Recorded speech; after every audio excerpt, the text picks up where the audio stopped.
ও সালাম সালাম এ তুই কারো বাড়ি রে তুই কোনো কথা কবি না বুঝছিস তুই কথা বললি সবাই কুটমুট করে কিছু দিতে চায় না আমি কথা কব তুই কোনো কথা কবি না বুঝছিস ওরে মাগো মাগি আপা বুড়ো বয়সে তো বুঝছিস সালাম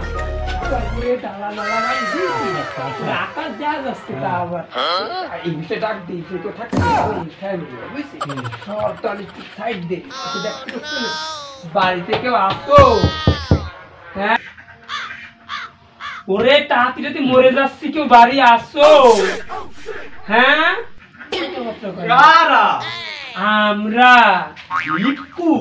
আমরা ভিক্ষু আরে না আমরা ন্যায্য অধিকার চাই আর ন্যায্য অধিকার চাইয়ে তো খাই বুঝো না তুমি কি তোমার উপর ন্যায্য অধিকার বাপু? ওই যে চাইল কিল দাও চাইলের দরকার বুঝছি বাপু দাঁড়াও নিয়ে আসতেছি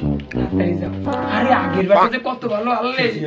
ডিম দিল কয়টা মুরগিও দিল আরে এই ব্যাটা যে কি ও পেয়েছি আছে তো দিল এই না বাপু আরে সেদ্ধ চাললি তো হইলো আতপ চাই আমরা খাইতেই না বাপু কি চাল বাপু আমরা খালি আমাকে গলাতে নামে না চাটোয়া দেও চাল জন নাই চাটোয়া দেও হ্যাঁ আর চাহাটোয়া দেও টাহা হ্যাঁ আমি টাহা পামু কই আমি তোমাকে তো চাউল দিছি আরে চাউলের দরকার নেই তুই টাকা পয়সা দাও তো তোমরা কিরাম ভিক্ষুক রে বাবা ও মা আমরা তো ভালো ভিক্ষু আরে একদিন তো সাহেবের নাম দেখতে আমরা কামাই গেছি তা শোনো বাবু টাকা পয়সা তো নাই টাকা পয়সা আছে বিকাশে এখন তো টাকা পয়সা দিতে পারবো না এই চাউল লই দাও ধরো আরে না বাদ দাও তুমি বিকাশে দাও আমাকে টেস্ট মোবাইলে বাইরে তো টেস্ট কর ও টেস্ট এই যাইছো আমরা গরিব দিয়ে টেস্ট ব্যবহার রে এই বিকাশ আমাকে আছে তুমি দাও এনে দাও এই ধর ফোনটা ধর রাখ কি আবার অ্যান্ড্রয়েড ফোন কি করে হবে কি আমরা অ্যান্ড্রয়েড ফোন ইউজ করি ল্যাপটপ ম্যাকটপ সব দেই আমরা দেখি রাত কইছি দাঁড়াও তাড়াতাড়ি যাও মোবাইলটা নিয়ে আসি যাও ভালো আছে মোটামুটি